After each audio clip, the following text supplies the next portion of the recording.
hadday wada baratamaan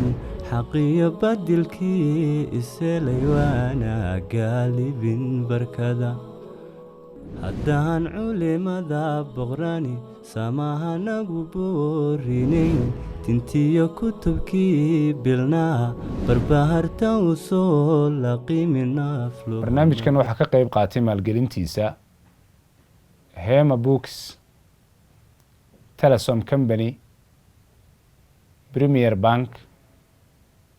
Soltelco. السلام عليكم ورحمة الله وبركاته وعنا ونكسر لما بدأ وضيال كسول هذا برنامج كنا عويسك علماء وكل كان يدين كيمانية مقالة نيروبي عاصمة الدولة كينيا كلن كان عويسك علماء وحا مرتي شيخ الدكتور محمود شبلي مركب رئيسا الشيخ الدكتور محمود كسول برنامج عويسك علماء وأنا كاجم هذا علينا رنتي هذه صفر رأي هؤلاء بدن كتشرين برنامج عويسك علماء السنة كان أدمرتنا وقلنا قطة وقت جانا هذا وإحنا قصيصة مركب رئيس الشيخ أنا كسول برنامجك شكرا حمزة ودوه بارك الله فيك وحينو حلقة ku qaada dhigi doona mowduuc culayskiisa leh oo inta badan mudooyinkan dambe noqday mawaadiicda dooda badan runtii dhaliyo ah mowduuca gaalaysiinta laba qolaanu inta badan u dhaxeeya qolo waxa weeyaan marar badan cid kasto oo hadasha ama ficil samaysa kaarka gaalnimada si degdeg ugu dhiibta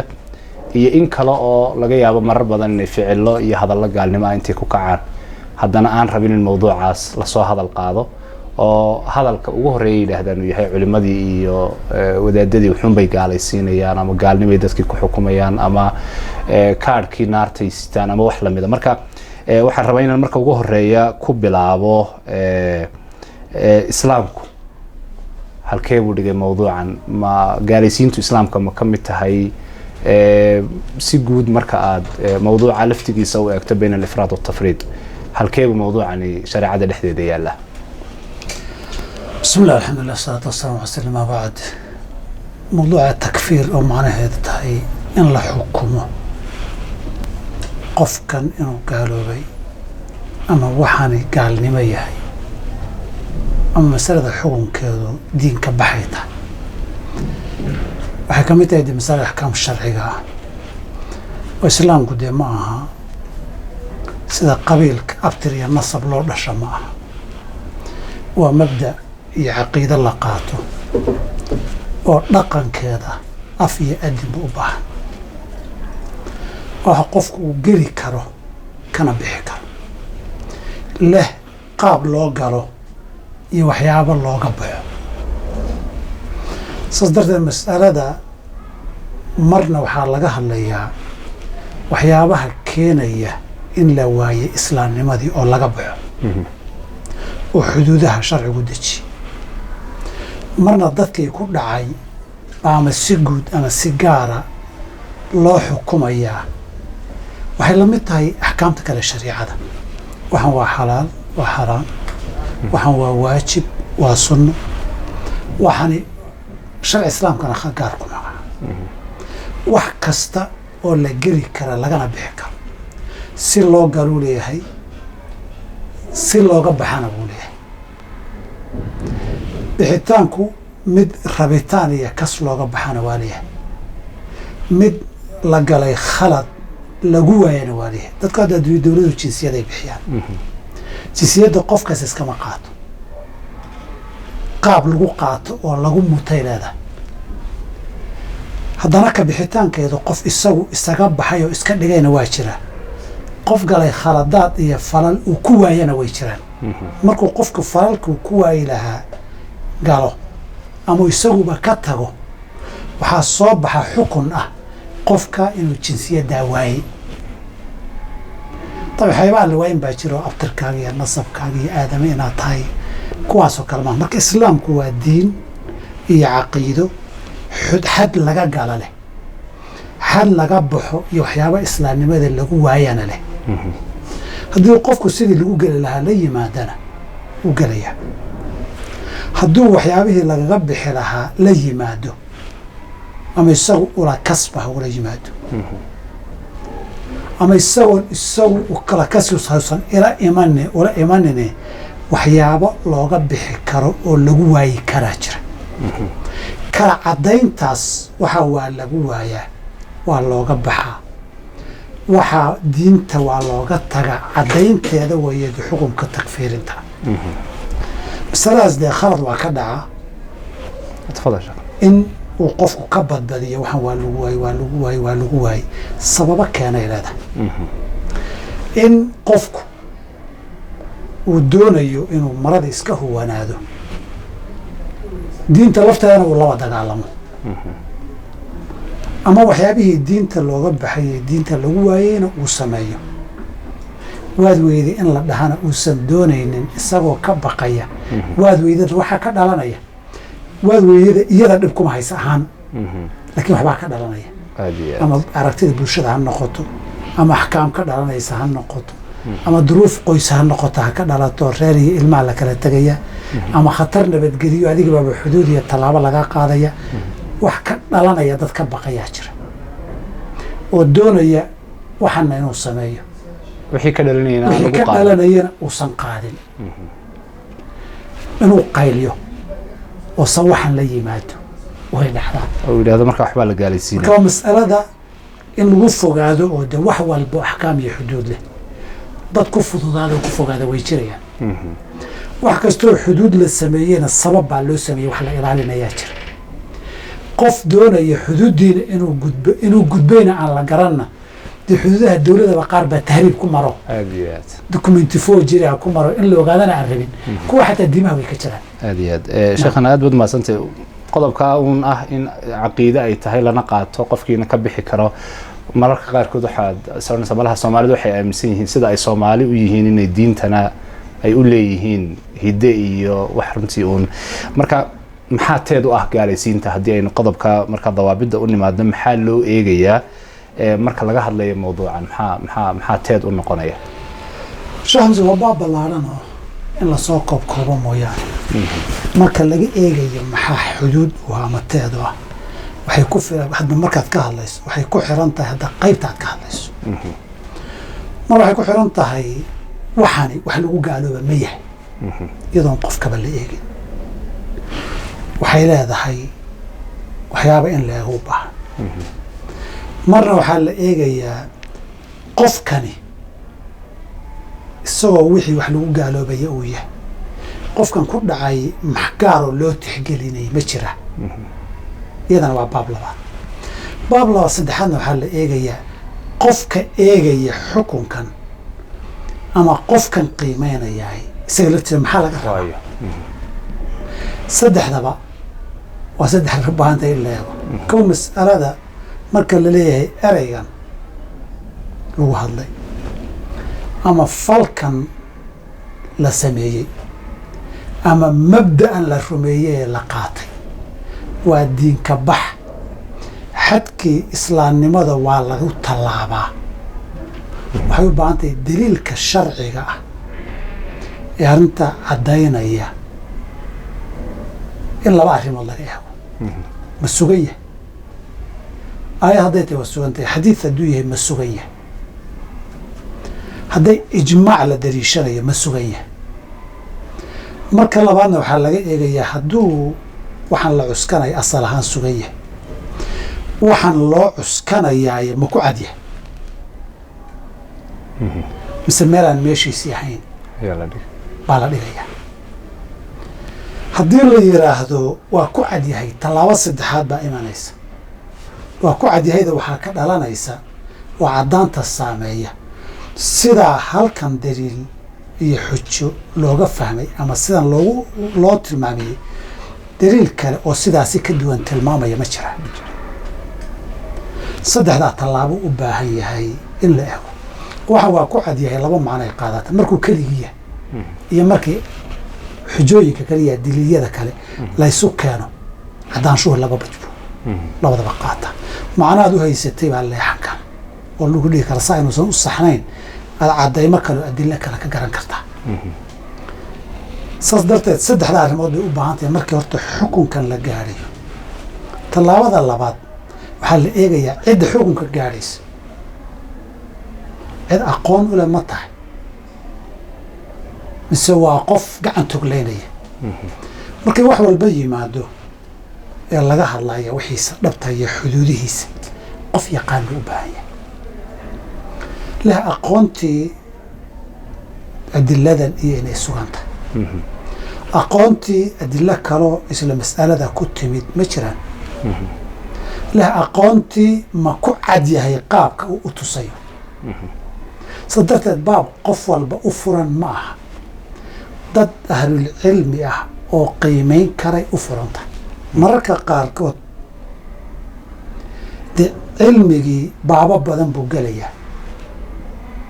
qofku inuu baababkii garanayo u baahan yahay wixii ka soo haray qof aan isagu garanaynin qof garanaya warkii isagoo tix raacaya atakfiiru bitaqliidi waxay yidhahdaan waa masale ka farcaamaysa dhinac marka laga eego waxaa la eegayaa qofka waxaan ku dhacay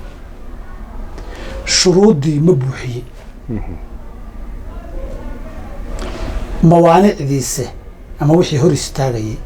qofku markuu khaladka sameeyo dadaan loo qaban baa jira khaladkooda qof waalan baa sameeyey qof la qasbay baa sameeyey qof baan ku talagalba ka ahayn oo afku ka xaday qaybta mawaanicday badanaa qaybtani ku caddaataa markii qofkii gaarka ahaa la xukumayo masalada mar waxaa soo gelaya qaarkood markii la xaqiijinayo ma la xaqiijiyo qofkani inuu mudan yahay xukunkaas oo falka uu sameeyey lagu qaado mise waxaa jira innaga sharciga qof la yaaba khaladka inuu ka dhaco oo wixii uu sameeyo laakiin xugus uusan qabanin xukunku sababa jira oo mawaanic lagu magacaabo darteed taas marka la soo gaaro mararka qaarkood caalimku kuma filla qaadi bay u baahataa waayo waxbaa la xaqiijinaya ereyga ma yiri falkan ma sameeyey cidda ku caddaynaysa markhaati ma gashaa shaahidnimadeeda ma la aqbalaa axkaamta ka dhalanaysa si loo eego mararka qaarkood baa caalim keliya kuma fillee qaadi inuu noqdo loo baahanaya dee kuwaas oo dhan bay u baahan tahay dibaabu dawaabud kutubaa laga qoray waxyaabahaas oo dhan baa u baahan in la tixgeliyo markay mas'aladaasi timaado jazaak allah khayr sheekhana shuruud iyo dawaabidda waanu iman doonaa laakiin hal mawduuca waxaa jira aada la isugu khaldo oo ah mawduuca gaalaysiinta guud oo ah matalan falkaa qofkii sameeyaa waa ku gaaloobaya iyo in la yidhaahdo hebelow falkaa aad samaysay gaal baa tahay labadaasaa inta badan marka marar badan waxaad arkaysaa dadkan fikradaha soo galootigaa la dhacsanay in maalan aayaadkii qur-aanka ahaa ama xadiidkii nebiga calayhi salaatu wasalaam ama nebi maxamed daatadiisa inay ku jeesjeesaan ama marka haddii aad qofkii uu yidhaahdo war ficilkaa ciddii samaysaa waa ku gaaloobaysaa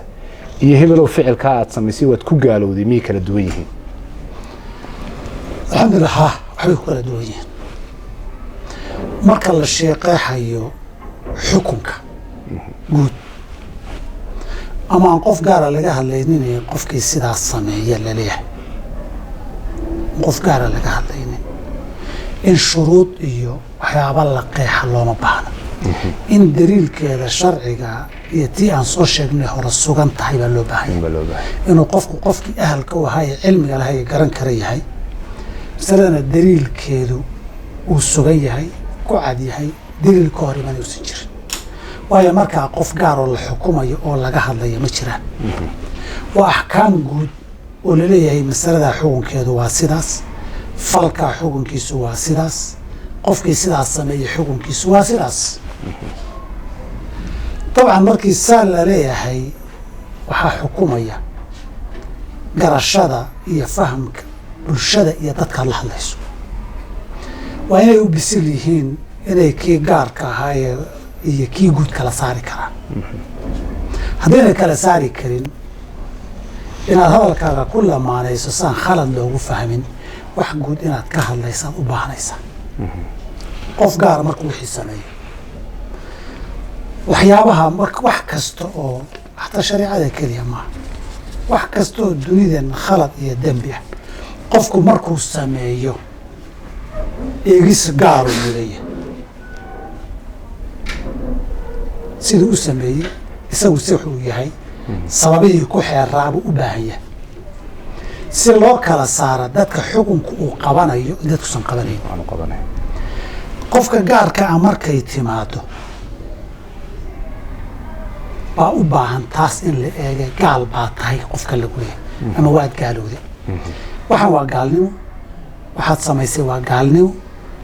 waa xukunkii masaladii falkii iyo ereygii iyo mabda'a qofka uu qaatay caqadiga la xukumayo markaasoo kaleeto qofka lama xukumin falkun baa la xukumay laakiin waxaa ka dhasha laba arrimood baa keena su-aasha faraha badan in dadka sheegaya laftoodu aan lahayn garashadii aqooneedu waxaanuusan u kala saarnayn oy dadka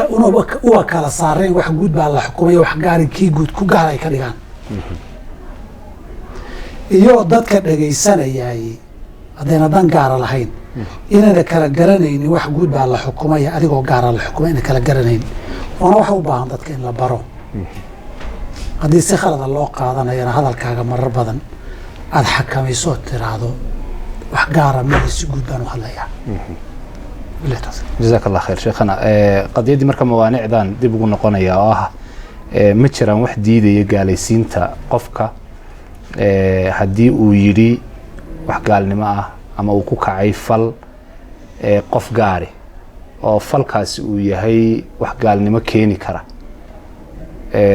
ma jiraan wax u diidayo qadiyaddii markii hore aad ka hadashay ah maxayse qodobadaas yihiin haddii waayo inta badan meelaha dooda ay ka timaadaa ah qofkani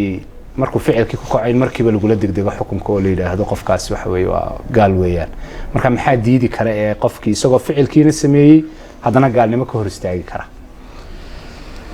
alxamdulilah dhowr way oo faahfaahintoodu waxaa laga yaabaa inay u baahatee waxaa ka mid ah qofku inuusan khiyaar u lahayn khiyaar dhammaystiran inuusan lahayn khiyaar la-aanta iyo khiyaarka naaqiska isku xukumoy ama si kale daan u dhaha masalatu likraah inay tahay haddii la qasbo qofkii qur-aanka lagu ilaa amaanu kuriha wa qalbuhu mutmainun biliimaan qofka haddii la qasbo looma qabto wixii qasab uu ku sameeyo sax wuxuu sameeyey waa gaalnimo qasab baa lagaga yiri qasab baa lagaga dhigay erey gaalnimo uu ku hadlay ereyga gaalnimada waa gaalnimo oo ereygaasi xukunkiisa uu wadanayaa qasab baa lagaga dhigay oo cidaan allahayn baa loo sujuudsiiyey kitaab musxafaa loo dhigay oo qasab uu istaagay ama ku kaajay qasab lagaga dhigay qofka wuxuu sameeyey waa wixii lagu gaaloobi lahaa isaga laakiin meesha waxaa ka baxay khiyaar ma laha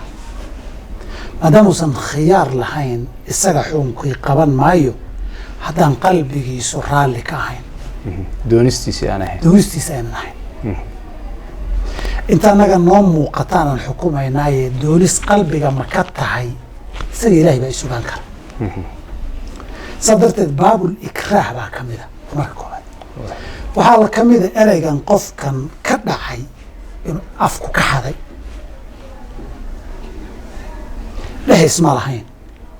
laakiin afka ka xaday nabigu ninka waa ka sheekaya allahuma anta cabdi waana rabuka nin baa farxad ka badbadatay wuxuu yidhi ilah rabbigay baa tahay ana addoonkaagii baana halkaas ka dabamaro wuxuu ilah adna addoonkaygii baa tahay ana rabbigaagii baana waxaan waa qofkii kasuu yidhahda waa gaalnimo ninkan nabigu ma dhihin waa gaaloob wuxuu yihi akhطa'a min shiddati اlfarax farxaddii buu afku carabku ka xado gafay dabcan markay saas oo kala timaado waa erey noqon kara inuu yahay inuu afku kaa xado masaladan fuqahadeenu xataa masaa'il kaloon kufrigan bay ku saleeyeen waxay dhaheen hadduu xaaskiisa u yeedho magaceedii iyo furiinkuna isu dhow yihiin carabtu waxay dhihi jireen gabadha daaliqa la yidhahdaa daaliqa buu yidhi ra'di baa laan isaga bedeshay waa laga aqbalaya hadduu yidhaha afkayga ka dhacay innaga gabadha fartuun baa la yidhahdaa furanay buu yidhi asagoo fartuunayna u dhahan raba ereyga waa isu egyahay way kaa furantay la dhihi maayo afkaa xadi kara laakiin furanay buu yidhi zaynab baa gabadha la dhahaa dee isuma eg isu ekeysiiy waa kaay dhahaan idaa kaana wajhu lcudri laysa bibayinin hadduusan wejiga sababta cudurdaarkuusan caddayn ee cudurdaarka iska hayso waa kaba fiicanba saa darteed afku xaday iyo carabku kaga dhacay qofku waa noqon karta waxaa dhici karta inuusan qofka garashadiisu joogin garashadiisu inuu joogin waxaa keeni kara jiman iyo balaa fuushay khamri iyo waxbuu cabbay iyo daroogiyo daawaa la siiyey xanuun baa ka tambadiyey iyo qandho wuu iska hadhadlay caqligiisii baaba si isugu dhex yaacay oo maskaxdaasi u duqaysay kale asaasaq buu gaadhay wuu waa yeelay qofku haddayna garasho jirin looma qabto rufica alqalamu can halaatatin waay inuu ilmo sabi yahay baa ka mid a oose waxay yidhahdeen fuqahadeenu laa camda lisabiyin ilmo sabiya kasba kama suura gasho wixiiso dhan waa kama saa darteed haddii uu yahay mumayiz ma loo qabanaya mise loo qabanaya masale khilaafiya laakiin asalku waa can isabiyi xataa yacqilaba riwaayad qaarkood xataa yaxtalim waa sababaha ka midka ee qofka laga dhihi karo wuxuu sameeya waa gaalnimo laakiin isaga la xukumi maayo waxaa ka mid a inuu muta'awil yahay oo ereygani uusan isagu sidaa uba haysan waxaa ka mid a inuu jaahil yahay jaclanaa daata anwaatin kamaa lahum daatu anwaatin oo ay fara badan xawla haadaa intaa iyo in badanoo dee kutub laga alifo jawaabana kusoo koobi karin baa ka mid a waxyaabaha mawaanicda ah xukunka falkii iyo qowlkii isma bedelayo laakiin qofkan xukunkii ma qabanayo waxyaaba diidayaa jira oo ka hor istaagaya in xukunkan qofka lagu qabto loo qaado qodobka u dambeeya ee jahliga baan rabaa inaan si guud su-aal kale runtii uga keeno ah dadkan iminka fikradaha soo galootiga inta badan la dhacsan iyadoo oo marar badan aqoontii iyo barashadeedii ay u fududdahay waxaa laga yaabaa inaanay baranin kadibna meelo badan oo thawaabiddii iyo waxyaabihii diinta asalka u ahaa intay duraan hadhowna ay ku doodaan maan garanaynin ama jahli marka qofka isagu diintii weerarka ku ah ee weerarka ku ah inuu waxyaabihii islaamku uu birimageydada ka dhigay weeraro ma loogu cudur daari karaa inuusan waxaan aqoon u lahayn ama jahli uu kaga sugan yahay waktigan iminka ee aqoontii waxa weeyaan ay meel walba taallo alxamdulilah sheekh xamsed waa su-aal waasac oo dhinacyo badan in laga istaago u baahan marna waa mabda'a sharcigu jahliga qofka inagu cudur daaray marna waa jahligu laftiisu inuu xuduud leeyahay xuduuddaasi maxay tahay marna waa dadkan aada sheegtay oo dee laftiisu inuu diin weerar ku yahay laga yaaba dee in la xaqiijiya inay u baahnaato markii qof mucayana la yidhaahdo laga hadlo masalada jahliga asal ahaan cudurdaar weeye qadarka asaasiga ahna marka laga tago iska yaalyaalka qadarka asaasiga iyo khilaaf kama jiro la taaban karo culamada dhexdooda xuduuddiisi iyo quyuuddiisi unbaa laga hadlayaa nusuusta shariicada iyo culimadu wax badanoo iska yaalyaal iyo iska indhatir iyo dad ahwaa intay gashay qayl inay u raadiyaan xataa juxra dabbin u galaya marka laga soo tago isagii saalaha ee diidanaabaa berri jahli isugu cudurdaaray marka waxyaabo badan oo haddaa saaxadaya ka jiraay waxyaaba badan oo ahwaadii iyo ujeedooyin gaara ay badiyeen weeyo hadda wakti badan aan geliyo ma doonayo jahliga inuu cudurdaar yahay nusuusta kitaabka iyo sunnada aad bay ugu badanta waxyaabo badan qur-aankuna sheegay sunnaduna sheegteena dhacdooyinkooda way fara badan yihiin ijcalanaa daata anwaatin kamaa lahum daatu anwaatin markii lagu yidhi nabiga alay slam fatx maka kadib dad cusub oo soo islaamay bay ahaayeen sida xadiidka Abu Qataada uu sheegay nabigu wuxuu tilmaamay qiso hore oo nabi muuse dhacdayo ijcal lanaa ilaahan kamaa lahum aalih muusena qur-aanku ma sheegin inuu takfiiriyey wuxuu yidhi qaala inakum qowmun tajhaluun نبغى قلنا وحقري أوه كما قالت بنو إسرائيل لموسى اجعل لنا إلها كما لما إريقان معني إله نوصم بكل جيه إله نوصم الحكم هذا الكفر يا ودكت تذكينا موسى قالس لما حكم صدرت جهل وعذر دارني ما دي سيد نصوص الكتاب هي السنة دي أقواش الصحابة دي اتفاقاتكم مشهور وهي لكن حدود بوليه marna xaaladdaa lagu kala qaadaa marna masaa'ilkaa la kala qaadaya marna masaa'ilkaa la kala qaadayaayo dee masaa'il jaahil laga noqon karo iyo kuwaan jaahil laga noqon karin baa loo kala qaadaya haddii anigu inaan islaamaan rabaa shahaadadii islaamkana ma garanayo dee saad ku islaamtay waay shahaadii baad geli lagu gelay islaamnimada saad ku islaamtay waa laga yaabaa islaamnimada aabbayo inuu ka dhaxlay sax waa la dhaxlaa markaa kadib waa inuusan la imanin wax jebinaya saa darteed marka koobaadi waa in la eego masaa'ilka qaarna jahligu cudurdaar buu noqon karaa qaarna ma noqon karo waa baab waasaca marna waktigaa la eegaa masaa'ilka jahligooda uusan wakti cudurdaar noqon karin wakti noqon karaa dadka ilaahay kuma waajibin culimo inay noqdaan qayb badan baa layidhi fasaluu ahla dikri in kuntum laa taclamuun inaynan ogeyn waa loo qiray inay weydiiyaanna waa la faray saa darteed masaa'ilka waxaa lagu kala qaadayaa hadba waktiga iyo goobta la joogo cilmigu intee buu daahir yahay oo dadka gaadhay intee uusan gaadhin way dhici kartaa fataraad dadku cilmigii ay ka go-aan goobaha qaarkood hadda shuuciyadii ruushku 70 sane dad muslimiina haysatay kitaabka qur-aanku u dembi ahaa dadkaa goormay baran karaan axkaam kale oo ka dambaysa waxaan aragnay markii sofiyeetku burburay dadaan khamri waa xaaraan iyo zina waa xaaraan iyo aqoonba oo khamri waa xaaraan kula yaabay salaad inay waajib tahay aan aqooninba xadiidku wuxuu ruman xusutaan xataa laa yudri maa salaatun walaa siyaamun aan indhahayaga ku aragnay oo zina inay xaaraantay aan ogeyn khamri waa xaaraama aan ogeyn salaad baa waajiba aan ogeyn soom baa waajiban aan ogeyn yaa tahay markuu ku yidhahda jaziira ka iman jiray muslimaan buu ku dhihi muslimaan qof muslimaana muslimaana shahaadada macnaheedu garan laakiin erey ma sixi karo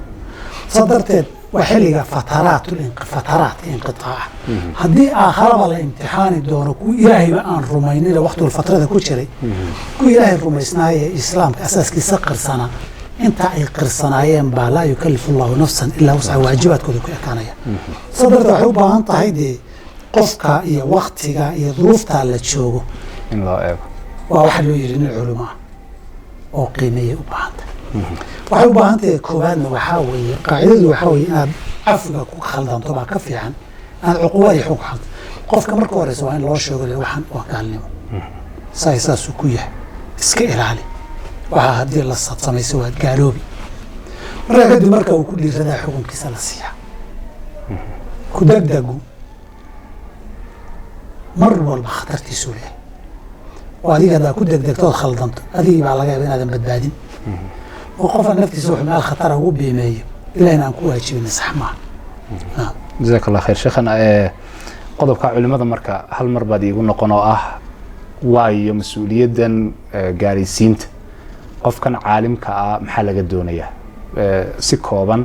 maxaa laga rabaa marka uu xukumayo gaalnimo alxamdulilah waxaa laga rabaa marka koowaad masaladan inay cilmi ahaan u saxan tahay inay gaalnimo tahay halkay kasoo bilaabata oo cilmi saxa iyo sal saxa u hayo daliilkeedii inuu sugan yahay inuu ku cad yahay wax daliiloo ka hor imanaya usan jiro halkaa markuu joogo sida axkaamtii kale xalaashii iyo xaraamtii baa laga rabaa ama dad arday iyo dalabatulcilmi ha baro ama dadweynaha guud isagu uga digaya ha ku wacdiyo ama su-aal la weydiiyey ha kaga jawaabe waa masale xukun sharci ah iyo muxaramaadkii waaweynaa oo looga digaya dadka war waxa waa gaalnimo waxa waa lagu gaalooba booska munaasabku ana cadaynteeda iyo daliilkeeda iyo ushaab taa waa waxa koowaad ninka culimada asaara markay timaado dad inay ku dhacaan ta labadee saaran waxaa weeye dadkii in loo nasiixayo xujadana lagu ogo waxaa laga yaabaa inayna gaadhinba inay waxaana gaalnimo tahay waxaa laga yaabaa inay cudurdaar sharciga leeyihiin isagoo aan saarayn raacitaanka cadaarta haddana dadkii nusxi iyo xujo lagu oogo inuu u caddeeyo waa baabkii nahyi can ilmunkar iyo amri bilmacruuf bay geli tii horey daba socotaa weliba wuxuu sii caddaynayaa xukunkan inuu gaalnimaya qofkii haddii uu muto oy caddaato isaga waxaa lagu leeyahay waa caddaynta xukunka qofkaasi inuu gaaloobay. axkaamta ka dhalanaysa ee reer baa ka furmaya, ilmaa nasabkii ka go-aya, dhaxal lama helayo, ka axkaam ahaan inuu dhaqay mahane isagaa xad laga fulinaya. ninka caalimka ee culummada ee xukunka sheegay hawl u taalla ma aha, waa hawl qadaa iyo cid fulisa u taalla. oo ninkama xoog badna dee feer bay iskala daalayaan. cid qadaa iyo fulisay u baahanaysaa. isagu mar badanna waxaa kaa kaafinaya qofka waxaad ku hadashay waa gaalnimo, wax lagu gaaloobo waxaas diintaa looga baxaa haddaadan xaqiijin karin mawaanicdii iyo shuruudii iyo aadan qofka markaa ka horna nusxi intaad u gaadho aadan xujo ku oog samaynin. intaa marka la gaaro lafteeda waa baabul ijtihaad oo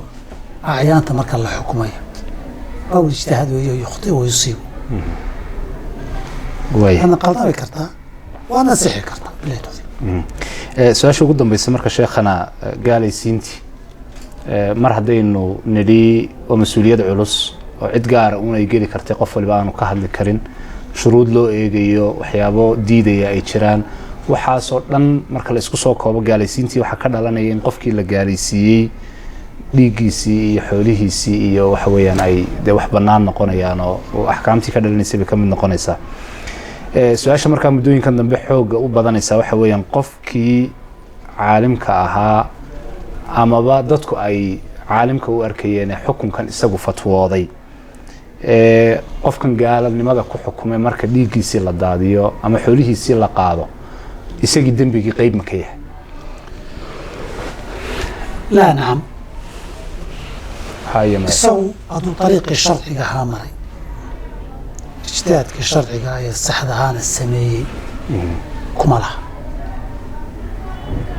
waxaan la mid tahay masaa'ilka kale ee xukunkooda uu caddeeyey qofkan saariqa ah xaddaasaa ku waajibtay, zaanigana xaddaasaa ku waajibtay. cidda fulisay dee wax sharciga ka baxsan ma aynan fulinine hadday sax yahay fatwadii waxay un laga yaabaa maamulkii unbay gacan dhaafeen. masalada sharciguna waa jira ifti'aad cala sulta waxa la yidhahdo.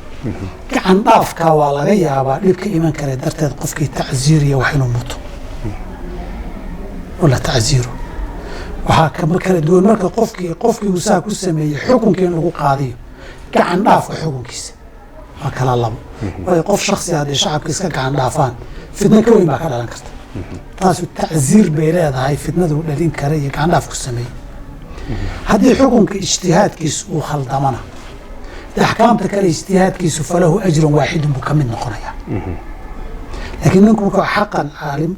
khutuurada baabka garanaya yahay aslan ma badiyo. masaa'ilka kale la ijtihaaday bay lamid tahay, laakiin ninka isagoon ahal u ahayn gala haddii wixii ka dhashee dembi oo dhan wuu qaadanaya, qaybtiisuu qaadanaya. ma loo qisaasayaa hadhow madaahib bay fuqahadu noqono masaa'ilu sabab walmubaashira iman. qof hadduu sabab lahaa oo fatwadiya qofna falkii la baashira kala baashirayna qisaastiisuu leeyahay, kana tacziir buu yeelanaya. masalada tan keliyana ma ahe masaa'ilka sharciga. qof almufti almaajin ninka la yidhaahdo, ninka isagoon qawaaciddii sharciga ilaalinayna isaga fududaada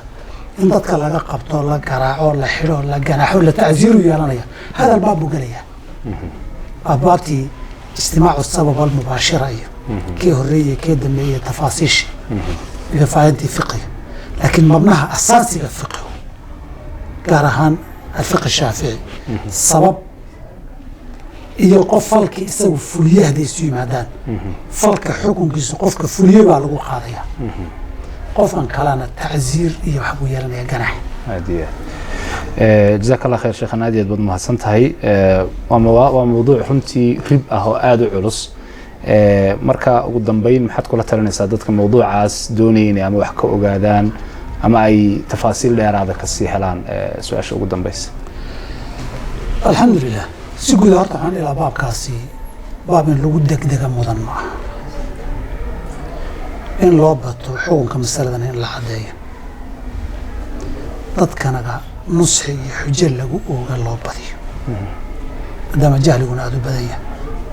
dadkuna kala fog yahay oo mawaanicda iyo shuruudda inaad xaqiijisa marar badan adag tahay dee wixii xukunka sharcigiisa la xaqiijiyana in siday tahay loo sheego wax sharci oo maanica kuma jira marar badanna dadka iyo diintaba ilaalo iyo difaac bay u tahay dadka qofka baranaya baabkan baab gaar loo barta ma aha waa baab culumtii shariicadoo dhan isugu timaado sida xukunka markaad baarayso mar luqad bay geli mar xadiid iyo asixiyo mustalax bay geli mar usuul iyo qawaacid iyo istidlaal bay geli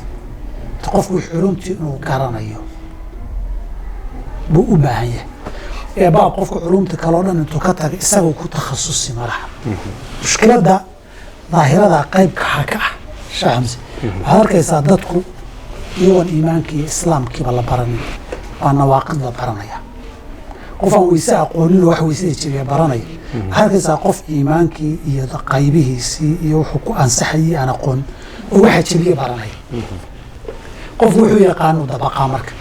maxaa lagu noqonayaa ma yaqaanee maxaa laga baxaa buu yaqaan maxaa laga baxaa buu ka hadlaa in culumtii si shaamil oo dhammaystiran loo barto laba in loo daayo dadka ahlulcilmiga ee wixii garanaya in loo daayee fudaydkan iyo gacan toglayntan iyo nin walba ana erida